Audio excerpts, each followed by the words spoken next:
It's Wednesday, September 24th. Welcome to the show. Hello to everybody watching on Substack Live, YouTube Live. Thank you for being here. We've got a big show today. Coming up later, Tom Hartmann, longtime legendary progressive talker, has his newest book out, The Last American President. I interviewed him earlier today. We'll be airing that. Lots of top news, lots to get to. Jimmy Kimmel is back on air, uncanceled. Even if you can't find them on Sinclair or Nexstar stations, you can still get them on YouTube, where incredible number, 8 million, I believe, last I saw it, watched his monologue. We'll be hearing a little bit of that later in the show today. I watched it, and it was really inspiring. You should really watch the whole thing. As we get started, make sure you've signed up for the newsletter at 24site.news. Get it every day after the show. That way, help support independent journalism, support us. We can't be canceled here, at least not yet. Can't be canceled because we're not part of a corporate mega media merger. We do not have Brendan Carr giving us cheap knockoff Goodfellas threats, which I guess he says he didn't mean it. So I suppose there's an Office gif in there somewhere. Remember to check us out at Political Voices YouTube, the Political Voices Network YouTube, every night at 8 o'clock for the replay. I do hop in there for the chat, take your questions. No questions today. Producer Ian Walters is out being an excellent father with baby number 5. All right. And big congrats again. So no questions during the show today. I am manning the board.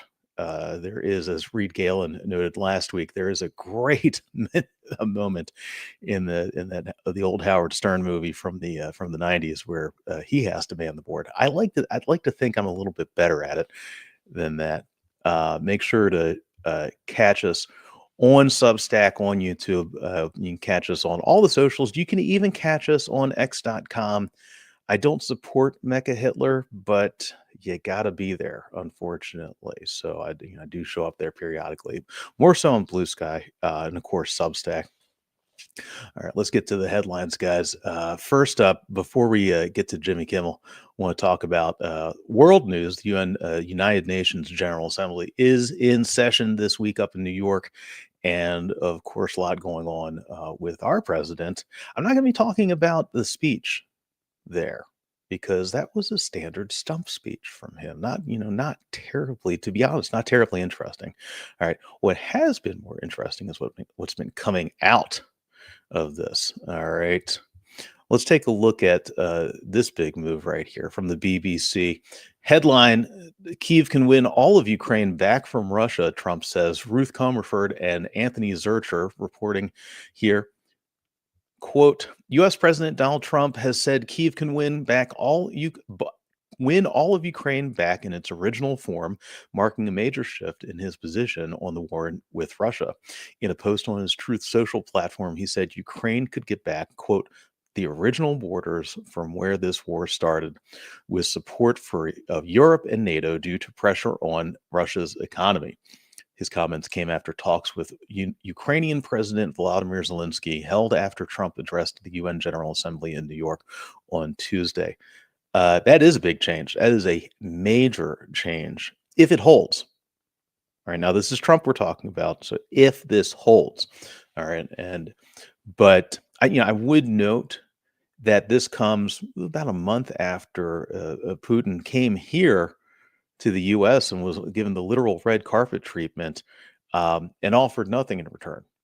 And so this could mark a very serious change. And you have to acknowledge here the diligence and persistence of Zelensky, who is leading a war, or in defense of his country.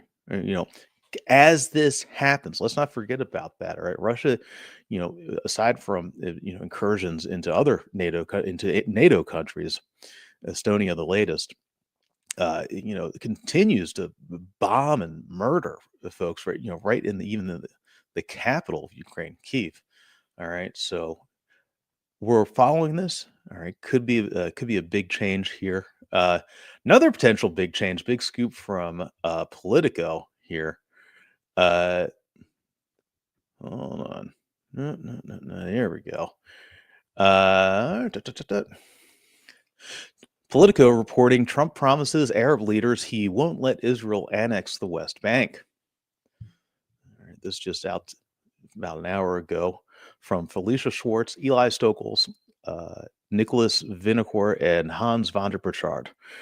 Dateline United Nations President Donald Trump promised Arab leaders during a meeting Tuesday that he would not allow Israeli Prime Minister Benjamin Netanyahu to annex the West Bank, according to 6 people familiar with the discussion. 2 of those people said Trump was firm on the topic and that the president promised Israel that Israel would not be allowed to absorb the West Bank, which is governed by the Palestinian Authority, not Hamas. Another one of the people familiar with the talks noted that despite Trump's assurance, a ceasefire to end Israel's nearly 2-year war against Hamas was nowhere close to fruition. 2 others familiar with the matter said Trump and his team presented a white paper outlining the administration's plan to end the war, including the annexation promise and other details such as governance and post-war security. All right, so big news here. A lot of big news coming out of New York in this UN meeting. As I've noted often here, it's really important to pay attention to the actions, right? Not the bluster from this administration. God knows there's plenty of that. Again, continues. Coming up in a few minutes on the show, we're going to have Tom Hartmann. His latest book out is called The Last American President. I've read it. It's very crisp read. You'd be shocked for the sweep of history that we're dealing with and the severity of everything that's going on. He does a great job of keeping it tidy, keeping it neat, and keeping the reader moving along. So we're going to be chatting with Tom here in a second. I wanted to play a little clip from yesterday. I've gotten a lot of questions about here back home. Are my healthcare costs going to be doubled? Or is my healthcare cost going to be blowing up? That is a key question, right? As we noted yesterday in the interview with Mike Madrid, this is a top question. It's a top question for Latino voters. It's a top question really for everybody. All right. If you're paying $300 a month for your health care, might you be paying $600 a month? For that, we go to 24 Sight's own Julie Grace with the details here. Let's bring you on. The odds of that House bill getting through the Senate, I feel like, are low. Well, we'll go to the pocketbook question here. Of course, do you think either way, right? If there is a shutdown or some kind of spending bill is ultimately passed by the Senate, agreed to by the House, signed by Trump, what would happen with the healthcare costs? Do you think they're going to these subsidies, the tax credits, are going to end? Do you think they'll keep them in place? I mean, technically, they have until the end of the year to address it, so they've got a little time to hash that out. But I mean, insurance companies are kind of trying to figure out premiums for the next year, which is a factor which does kind of put them a little bit more on a time crunch. I mean, there are, in theory, other vehicles that they could tack that onto, but I mean, Republicans are pretty split on. I mean, there's definitely some moderates that would like to see some of those subsidies that are extended there, but it's a big split within the party and kind of not something I see Republican leaders kind of leaning into on bringing to the floor. So stay here, guys. 24 Sight News, Tom LoBianco reports. We'll be keeping you up to date on that. Of course, the big story continues to be Jimmy Kimmel. Shockingly, I grew up at a time when Jimmy Kimmel was the guy who hosted the Man Show on Comedy Central. Okay. He's something significantly different now. He is a First Amendment icon, and he delivered a historic monologue last night on his return. Let's hear from him. To stand up to it. I've been hearing a lot about what I need to say and do tonight, and the truth is, I don't think what I have to say is going to make much of a difference. If you like me, you like me. If you don't, you don't. I have no illusions about changing anyone's mind. But I do want to make something clear because it's important to me as a human, and that is you understand that it was never my intention to make light of the murder of a young man. I don't think there's anything funny about it. I posted a message on Instagram on the day he was killed, sending love to his family and asking for compassion, and I meant it, and I still do. Nor was it my intention to blame any specific group for the actions of what it was obviously a deeply disturbed individual. That was really the opposite of the point I was trying to make, but I understand that to some that felt either ill-timed or unclear, or maybe both. And for those who think I did point a finger, I get why you're upset. If the situation was reversed, there's a good chance I'd have felt the same way. I have many friends and family members on the other side who I love and remain close to, even though we don't agree on politics at all. I don't think the murderer who shot Charlie Kirk represents anyone. This was a sick person who believed violence was a solution, and it isn't. Ever. And also, selfishly, I am a person who gets a lot of threats. I get many ugly and scary threats against my life, my wife, my kids, my coworkers because of what I choose to say. And I know those threats don't come from the kind of people on the right who I know and love. So that's what I wanted to say on that subject. But I don't want to make this about me because, and I know this is what people say when they make things about them, but I really don't. This show is not important. What is important is that we get to live in a country that allows us to have a show like this. Yeah!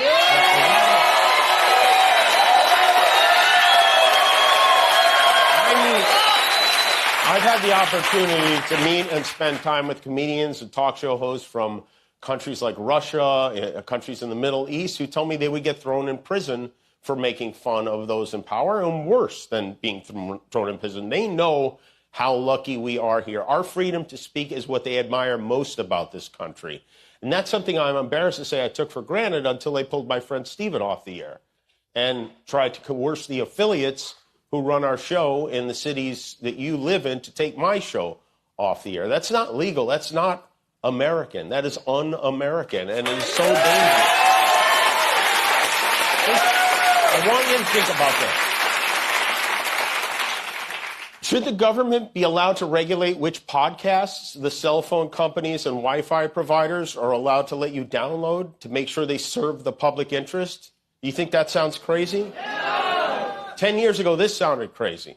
Brendan Carr, the chairman of the FCC, telling an American company, we can do this the easy way or the hard way, and that these companies can find ways to change conduct and take action on Kimmel, or there's going to be additional work for the FCC ahead, in addition to being a direct violation of the First Amendment, is not a particularly intelligent threat to make in public. Ted Cruz said he sounded like a mafioso. Although, I don't know, if you want to hear a mob boss make a threat like that, you have to hide a microphone in a deli and park outside in a van with a tape recorder all night long. This genius said it on a podcast. Brendan Carr is the most embarrassing car Republicans have embraced since this one. And that's saying something. The FCC has a tradition of meddling where they... Okay, guys. Urge everybody to head on over to Kimmel's YouTube, watch the whole thing. But wanted to play that. And look, we are in a moment in this country, as I've noted many times before, very important folks with good and clear-eyed advice on how to handle this. Talked with Charlie Sykes last week about this. Keep on using the First Amendment. All right. Exercise your rights. This is the way to do it, folks. Before we get to Tom Hartmann, want to remind everybody, sign up at 24site.news. Make sure to get the email. I'll be sending that around after the show today, which is live on Substack at noon every day. You can catch the replay at Political Voices Network, 8 p.m. Eastern time. I do hang out in the comments over there. And, if you got questions, I try to get to them. I don't hit all the comments in there because not all of them I want to hit. That's a free speech thing. But I do like to engage with folks. I'm really glad that you're here. All right. And of course, a huge thanks to Julie Grace for her continued reporting out of the Capitol. Are we going to, what's going to be happening with healthcare? All right, guys, you got to pay attention to this. Are we going to have a government shutdown? We're going to find out in the coming days leading into next week. But more on that as it develops. All right, now really excited to bring on Tom Hartmann. I interviewed him earlier today with the release of his latest book, The Last American President. Hartmann has been a long time voice on the left, long time progressive leader, top talker on this, very incredibly well versed. If you don't catch his program, the Tom Hartmann program, you can catch it on most radio networks around the country, Sirius XM here online, wherever fine online programming is offered. Let's get to Tom. Joining me now, Tom Hartmann, longtime host of the Tom Hartmann program. Tom, thanks for being here, man. Hey, Tom, thanks for inviting me. So, your latest book, you have been warning about what we are witnessing right now for decades, really. I feel like your latest book just encapsulates it all really well. And bring us up to speed. Like, how did we end up with a sitting United States president becoming the censor in chief, the attacker in chief, going after American citizens? How did we get here? Well, it really started in the 1970s. There was a memo that Lewis Powell, who was a tobacco lawyer in Virginia, and in 1972, Richard Nixon put on the Supreme Court, who wrote this memo arguing that since the Great Depression, since the Republican Great Depression, by and large, wealthy people and businesses had ceased to be political. They just kind of backed out of the political arena. They'd been very political during the Roaring '20s, and then when the crash happened, they just we got to get back to business, And so in '71, he was saying, no, wealthy people and corporations need to get into the political arena. We need to take control of the universities. We need to take control of the public education system. We need to take control of the media. We need to build out our own media. We need to take control of the judiciary, all these branches of government, and the ability to influence people. This needs to be our territory. And so, a group of right-wing billionaires set out to make that happen. The most famous of the Koch brothers, but there's a bunch of them. And, they built institutions. Every single state has a right-wing policy center, a right-wing think tank. There's nothing like that on the left. You've got the Heritage Foundation, the Cato Institute, the competitive enterprises. I mean, it just goes on and on and on. Nothing like that on the left. ALEC, the American Legislative Exchange Council, where individual state legislators and lobbyists get together, once or twice a year and write legislation. All of that kind of stuff. 1,500 right-wing radio stations across the country, 3 right-wing television networks, hundreds of right-wing newspapers, the acquisition of local newspapers all across the country by hedge funds based out of New York that have a very specific right-wing political bias. It just goes on and on and on. And Powell laid all this stuff out. And so that was the first step. And then the second part was that 5 Republicans on the U.S. Supreme Court in 1978 voted for and passed, or whatever you call it, a decision is called Bellotti versus First National Bank versus Bellotti. There was a law in Massachusetts that said that corporations could not engage in politics, basically, unless it affected them. In other words, a bank could lobby, or even run ads for, reducing fees on banking or increasing fees on banking, but they couldn't do it about abortion. Well, the First National Bank of Boston was actually backing an anti-abortion initiative. So they got sued by the Attorney General, Frank Bellotti of Massachusetts. And it went to the Supreme Court, and Lewis Powell wrote the decision, a 5-4 decision, saying that corporations are persons and entitled to free speech protections under the First Amendment, and that free speech protection means that money is the same thing as speech. The more money you have, the more speech you have. And that in '78 really kicked off the Reagan Revolution. Ronald Reagan 2 years later floated into the White House on a tsunami of oil industry money, while the Democrats were still looking around going, hey, what happened? And, that was the beginning of the end, really, of the modern American middle class. At that point in time, when Reagan came into office in 1981, 2/3 of us were in the middle class. 2/3 of us had the equivalent of a good union job, where with one single paycheck, you could buy a house, you could buy a new car every 3 or 4 years, you could take a vacation every year, you could put your kids through school, including college, and you could save enough to retire or have a pension to retire on. And for that matter, back in 1981, you could actually live on Social Security if you were retired. So Reagan blew all that up. He declared war on unions. Union density has gone from a third of us back then. 1/3 of us were unionized, which set the wage floor for the other third of us. That's why 2/3 of us were in the middle class. He cut, we're down to 6% in the private sector union density from 33%. He dropped the top tax rate on the morbidly rich from 74% down to 27%. It's now in the low 30s, but still, and it's riddled with loopholes. He cut the corporate tax rate from 55% down to, as I recall, 35 or 40%, substantially cut it. And what this did is it altered the behavior of these wealthy people in these corporations. They just started hoarding cash and started screwing the middle class. And so now we're in a situation where only 47% of us are in the middle class instead of 2/3 of us. People know they've been screwed. They don't realize that it was Reaganism that did it. And we're still in that Reagan era, by the way. We still have these low tax rates. We still have the deregulation. We still have the corporations having the ability to buy back stock, to manipulate stock markets, something that Reagan legalized in 1983.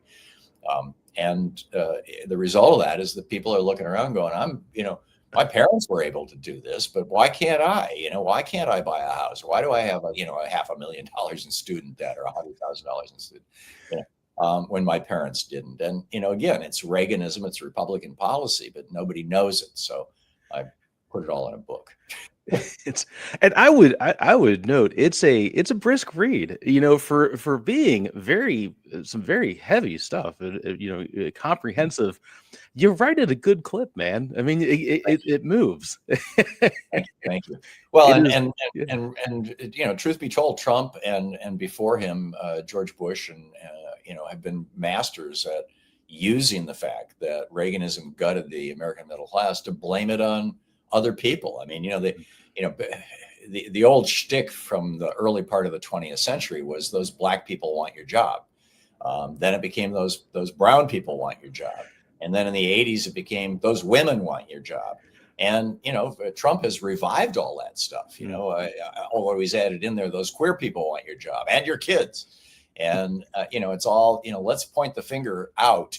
Let's point the finger at little people. Let's, powerless people, essentially, at minority groups. And when in fact, the destruction of the American middle class has one single sole source, and that's the GOP. It is really astounding to me because, I've been covering Republicans for, more than 2 decades now. And, I'll see bits and pieces of this. I mean, everything you're telling us here, reminds me so much of, what you hear from the Christian right regarding the, quote, the 7 Mountains mandate, which is another version of this, creating a parallel society, a non-secular society, which is, what we're witnessing right now. I mean, I am forever shocked to find not only Prager University, showing up in every advertisement I have, across every platform, but like constantly recommended, and then like normal people citing it as though it were correct. It's just really stunning to me. Well, these right-wing billionaires have taken over these social media sites or built them. I mean, Zuckerberg and Yahoo Google owns YouTube. And I remember back almost a decade ago when YouTube changed their algorithm to not promote left-wing sites. Alternet was the #1 progressive website in the country at that time, and their web traffic in 6 months dropped by 70%. They went bankrupt. Went out of business. Wow. They had to sell the site to a for-profit company. It's run by a nice guy, and they do a good job, but it ain't what it used to be. And so on Facebook, on Twitter, or X, on soon TikTok, I'm sure, the algorithms are heavily tilted toward right-wing content, and that's not a mistake. That's an extension of the Powell memo.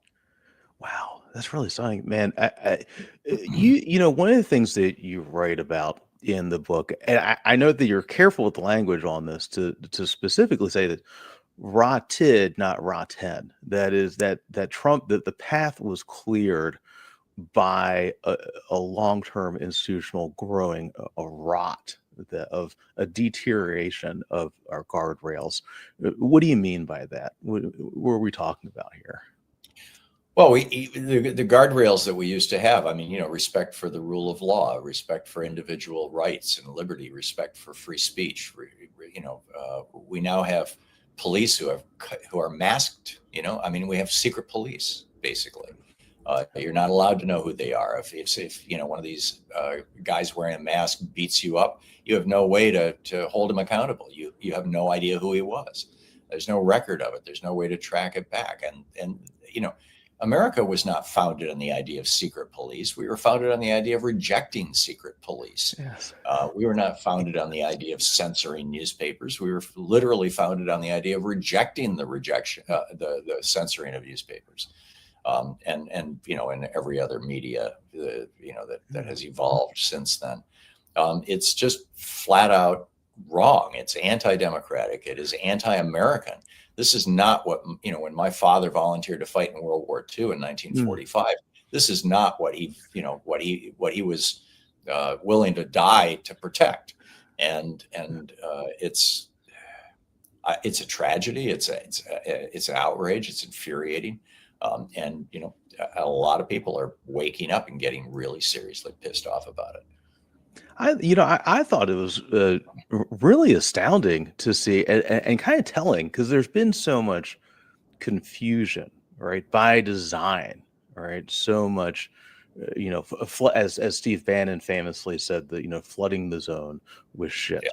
All right, just creating that, which is, by the way, is a global authoritarian tactic for confusing people. Jimmy Kimmel as a rally, not only a rallying cry, but also showing what works. When you hit the companies in their pocketbooks. I mean, I think Disney stock dropped like 3.5%, something like that. Like that is a tactic that works. Yeah. Yeah, it's absolutely true, Tom. And this consumer boycotts are rarely effective, but this one worked. And it's I wrote about this last week at Hartmann Report that people didn't get it. When Trump goes over to the United Arab Emirates and says, put $2 billion into my company, World Liberty Financial, I think it's called, and I'll give you these chips that Congress said you can't have because of security issues. It's most people would call that a bribe, or many people certainly would. But most Americans don't understand that. It's kind of esoteric stuff. Yeah, okay, so Trump has made $5 billion since he became president. We don't understand how he did it. So what? So they don't get it. But Jimmy Kimmel, everybody understood. This he's the everyman comedian. He's the blue collar comedian in some ways.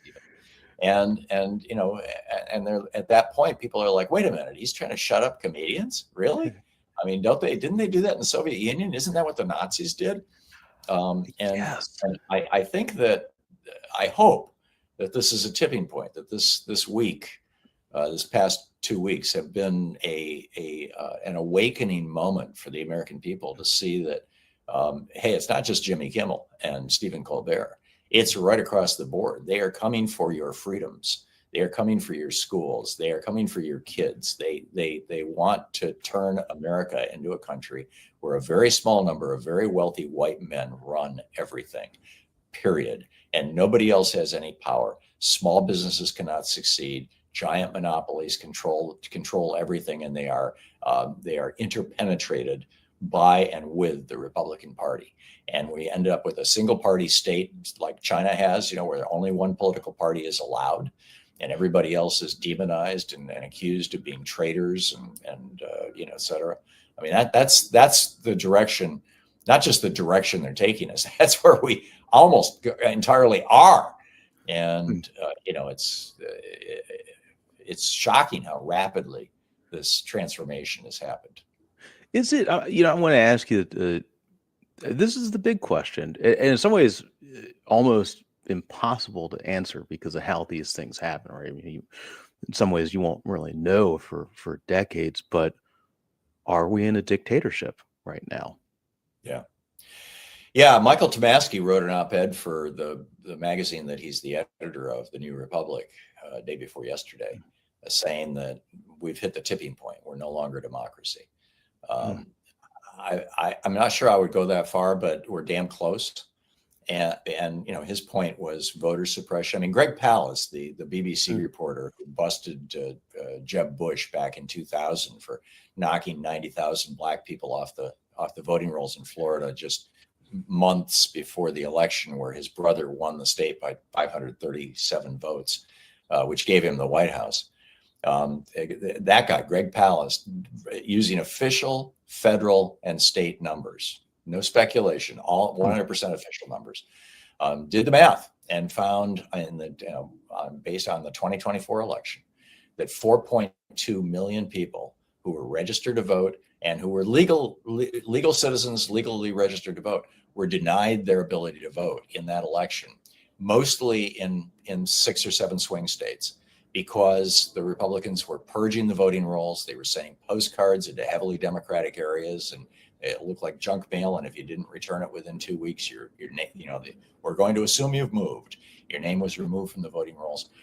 They had Republican volunteers, thousands of them, all across the country, volunteering to look at signatures, to be voting judges, to look at signatures on mail-in ballots, and challenge them. Something like 1 million mail-in ballots were invalidated because they said the signatures weren't the same. Signatures change over time, particularly as people age. But arguably, this wasn't even signatures changing. This is just a concerted effort, and people getting provisional ballots, which then weren't counted in swing states or in red states.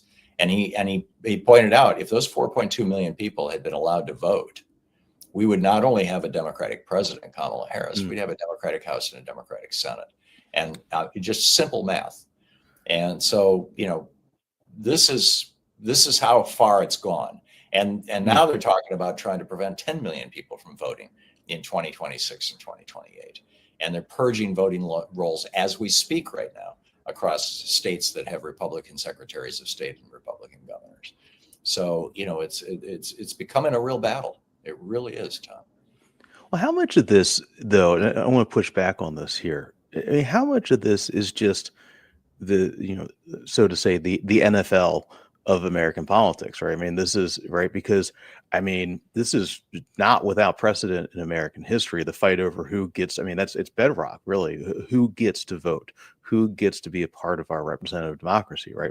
Poll taxes, granting finally women the right to vote a century ago, which I hear now a lot of folks want to take away. There is a growing, right?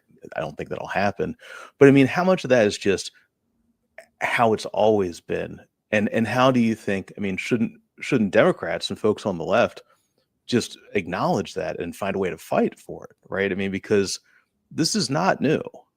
Yeah, well, this was very much the way it was, excuse me, in the old Confederacy.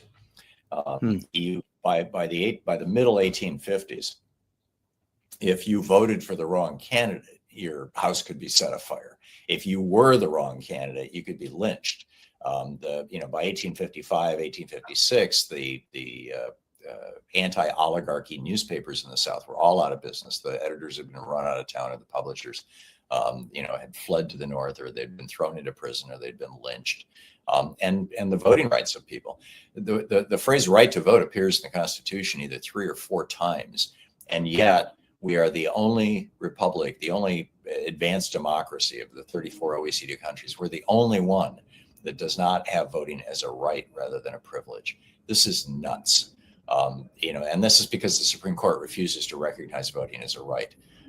This goes back to the Shelby County decision and others. Even though the National Voter Registration Act of 1993, the so-called Motor Voter Act, explicitly in both the preamble and the body of the law itself says voting is a right in the United States. Now, the Supreme Court has ruled that guns are a right. So if the state of Georgia wants to take away my gun, they have to go to court. They have to get a judge to look at the situation and say, yeah, he no longer has a right to that gun because. But if they want to take away my vote, they don't even have to tell me.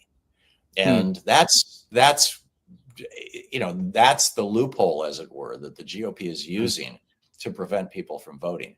And yes, it's been that, I mean, these sorts of things were used against Black people forever. You're absolutely right.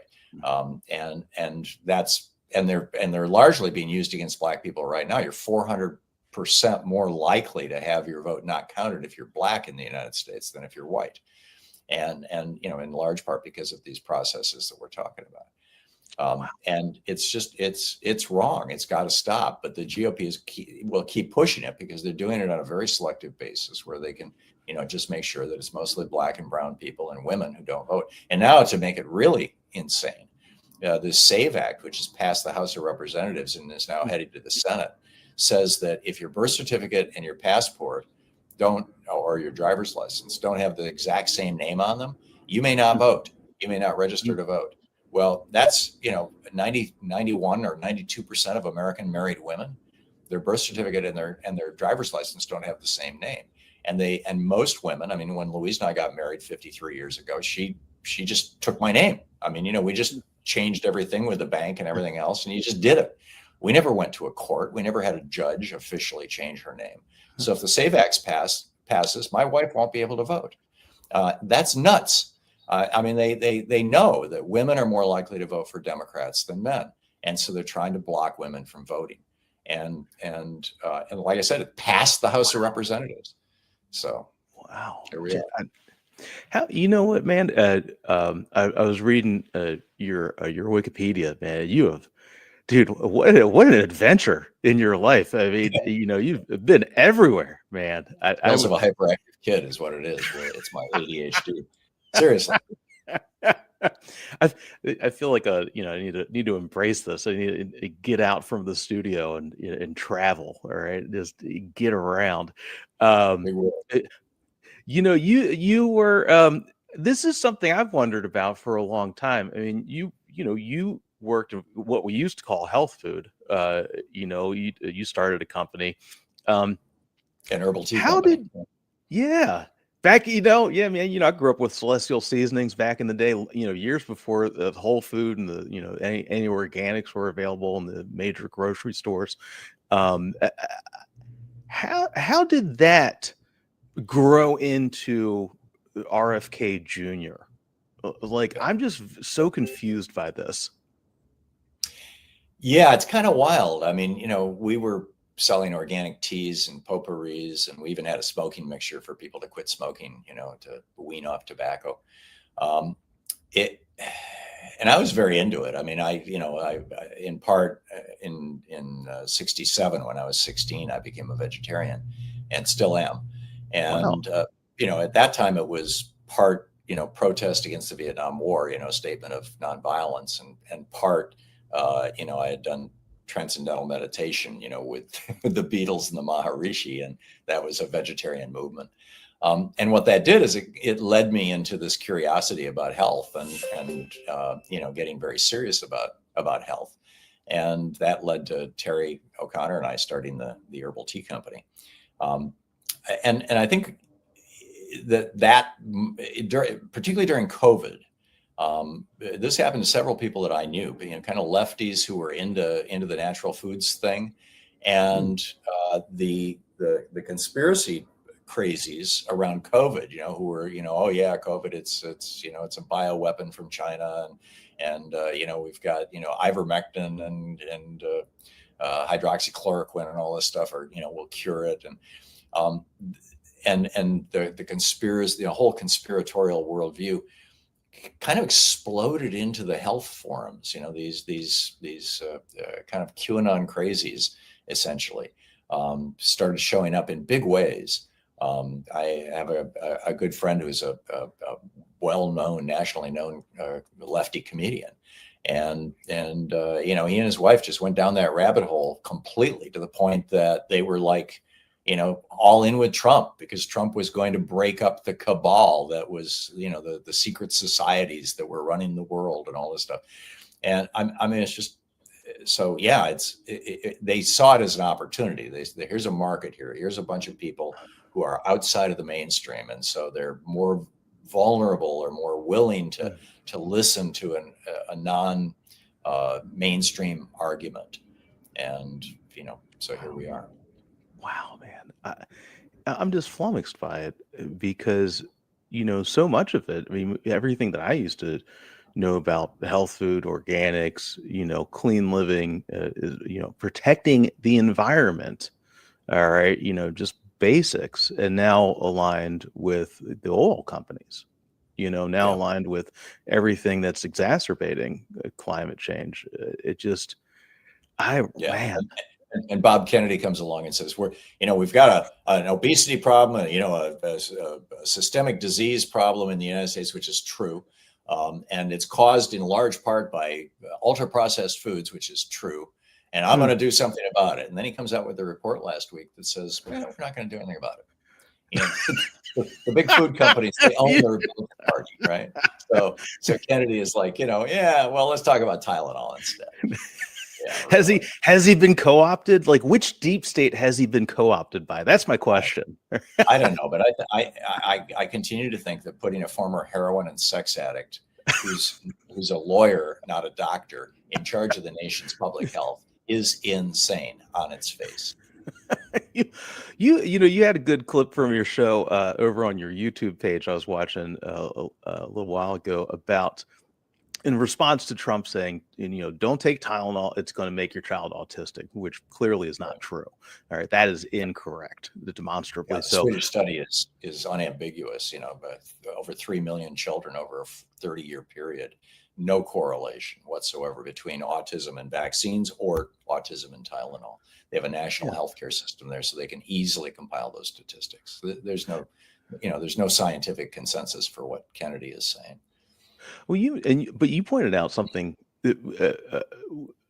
damning here potentially, which is that it could create a worse generation by increasing the cortisol, the stress of the pain of this having, right? Which is, it could have just the opposite of the stated desire here. It could make things even worse if anybody actually listened to the president on this. Yeah, and an old friend of mine, a physician, his name is Joseph Chilton Pierce. He wrote a big book back in the 60s called A Crack in the Cosmic Egg. I wrote the foreword for it, in fact. He wrote a book called The Magical Child, which is about childhood development. And one of the things we know is that in utero, the fetus is constantly interrogating mom, saying, what kind of world will I be born into? Will it be a safe world, or will it be a dangerous world? And the way that mom communicates that to the developing fetus is through a chemical called cortisol. It's this hormone that is produced by the body in response to stress, along with adrenaline and a few others. The cortisol is the principal one. And what we know, and there's good solid science on this that goes back literally 50 years. What we know is that when mothers are experiencing stress, their cortisol levels go up, and the brains of the fetuses are altered. And we know this from studies, by the way, done during war, mostly during World War II. What happens is that the developing fetus, if there's high levels of cortisol, will strengthen and spend more energy on developing the brainstem, the fight and flight response, the ability to be violent, the reactivity, that part of the brain, and will take resources away from the forebrain, the intellectual part of the brain, the thoughtful part of the brain, the part of the brain, excuse me, where we experience empathy. And on the other hand, if the message from mom is the world is a safe place, which means low levels of cortisol, then you get forebrain development, and hindbrain is just normal, and you have normal children. So physical pain produces cortisol. It's a stress response to physical pain. And so here you've got Kennedy and Trump telling pregnant women, don't take a painkiller, if you're in pain, which is going to produce high levels of cortisol in those mothers, particularly if it's chronic pain. And, it's going to alter the brains of their babies because they're trying to avoid altering the brains of their babies. I mean, it's nuts. but I mean, the science is right there. Yeah. You can Google this stuff. This is not, some wacky theory or something that somebody just discovered last week. Yeah, well, I mean, thank God for science and knowledge, and the Yeah. fact that we actually have this at our fingertips, as opposed to having to rely on a not very smart president with potentially ulterior motives. I mean, that's just Tom. Okay, so for anybody who doesn't know where to find you, which I suspect they do, but in case they don't know where to listen to your show, where to find you, where can we find your work? Well, the show stuff is mostly all over at tom.tv, THOM.tv. You can watch the show live there when we're live. There's clips, there's all kinds of stuff. My writing work is mostly at hartmannreport.com. I write a daily newsletter, daily rant, and every Saturday there's a news summary, and every Sunday an excerpt from one of my books. There's also tomhartmann.com, but that's become kind of a legacy site. I haven't updated that site in probably 6 or 7 years. And legendary. It's I enjoy watching the YouTube, man. Actually, I'm taking a lesson from some of your mid-range YouTube clips here. Not the full show, not the shorts, but like just a couple minutes. I feel like that's hitting right in the sweet spot for a lot of people. Great. Glad to hear that. Tom, thanks so much for being here, guys. Check out Tom's latest book out now. It's The Last American President. All right, it's a good read. Brings you up to speed on everything. Don't let the flood of shit wash you out. This one's clear, cuts right through it. Thanks, Tom. Thanks for having me. Thanks, man.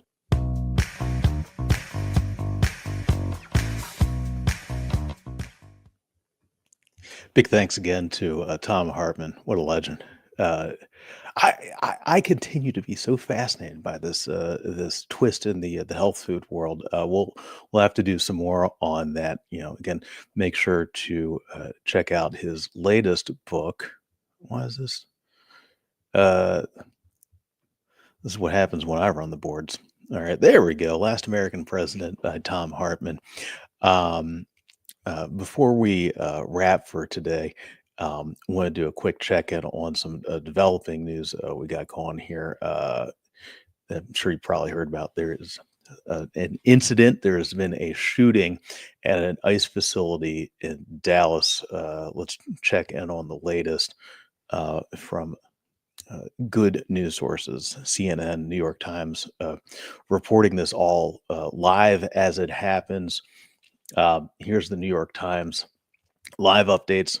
1 dead and 2 wounded in Dallas ICE facility shooting. Federal authorities previously said detainees were among the victims and no federal agents had been shot. From J. David Goodman and Hamed Al-Aziz. 1 person was killed and 2 others wounded Wednesday in a shooting at a U.S. Immigration and Customs Enforcement facility in Dallas, law enforcement officials said. The attacker died of a self-inflicted gunshot wound, investigators said at a news conference about 4 hours after the shooting. The head of the Dallas FBI field office told reporters that rounds found near the shooter were marked with messages that were, quote, anti-ICE in nature, end quote. Investigators said at the news conference that no law enforcement officers were injured in the attack, but declined to answer questions about the victims. Tricia McLaughlin, the Assistant Secretary of Homeland Security, previously told Fox News the detainees were among the victims. Officials at the news conference did not offer further details about a possible motive. They disparaged politically motivated violence. And Senator Ted Cruz, Republican of Texas, called for an end to rhetoric demonizing federal law enforcement officers who conduct immigrant operations. We'll have more on that as this develops. Make sure to check in at 24site.news and make sure to check up on all of our socials. I'll be posting as we go on that. And I do want to remind folks that, guess what? We went through this news exercise 2 weeks ago. I think it's only been 2 weeks. If you could even think that possible, it has only been 2 weeks since the murder of Charlie Kirk. And I would remind everybody about the incredible amount of confusion immediately following that shooting and the incredible amount of political bluster and just outright bullshit that came from a number of sources, not the least of which was the President of the United States himself and his top officials regarding what actually happened. It took many, many days for us to find out anything. And many days before we even got a real suspect, the serious suspect who of course was ultimately charged in this, Tyler Robinson. Um, Stick to your regular news sources, folks, as you are paying attention to this. CNN, very good, of course, the New York Times, the Associated Press. I will try to be posting things here at the 24 Site News on our various platforms as we go. Coming up on the show tomorrow, we've got author Alexandra Hudson.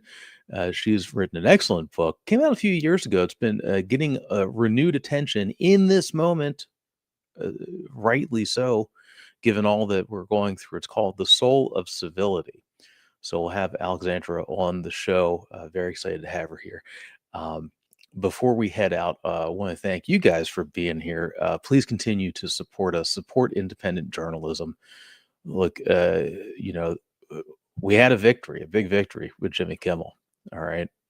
We beat back a government censor. In this case, there's going to be a lot more of that. All right. We are in tumultuous times. Independent journalism is more important than ever. So, guys, please head over to 24site.news. Support us, become a paying subscriber. That helps to keep us in the field doing this reporting and not be under the thumb of government regulators. Thank you for being here. And I want to say a big thanks to our sponsors. Beth Solomon, who has provided support for 24site.news. She's the author of From Fired to Fabulous, an excellent book, which you can check out, which helps folks who have been doged. As it turns out, she wrote this last year, but a few months before Elon Musk and Donald Trump started mass firings of federal workers. So if you have been doged, check out Beth Solomon, From Fired to Fabulous. A very excellent book. You can, if you reach out, I can send you a free copy, downloadable PDF. She's helping out everybody that she can try to find work right now. And also head on over to projectmanagemymove.com. Here we go, projectmanagemymove.com. It's my friend Manoj started this thing. For folks in the real estate industry, you might know about this, but I did not know about this before I chatted with Manoj. There are these things called distress sales, and what happens with that is that if something terrible happens, you got death, a divorce, if bad stuff's happening in your life, and that happens, and you have to deal with that, and you have to leave the house, you have to move, you have to put a house up on the market. You got a lot going on. All right. And there's a lot going on that you need to deal with. So what Manoj does is he actually comes in and he will coordinate the contractors, do logistics to pretty up the house. All right. He's going to make it look nice. He brings in even just basic stuff like painting. All right. So what that does is that adds more value. That adds potentially tens of thousands of dollars to the house that you should get. All right. So Manoj will handle the logistics on that. Check him out. Tell him I sent you. Projectmanagemymove.com. And of course, big thanks, guys, for being here. Stop by tomorrow, noon, live on Substack, 8 p.m. Replay on Political Voices Network on YouTube. Honored you're here. And we're going to keep on doing it. All right. See you guys.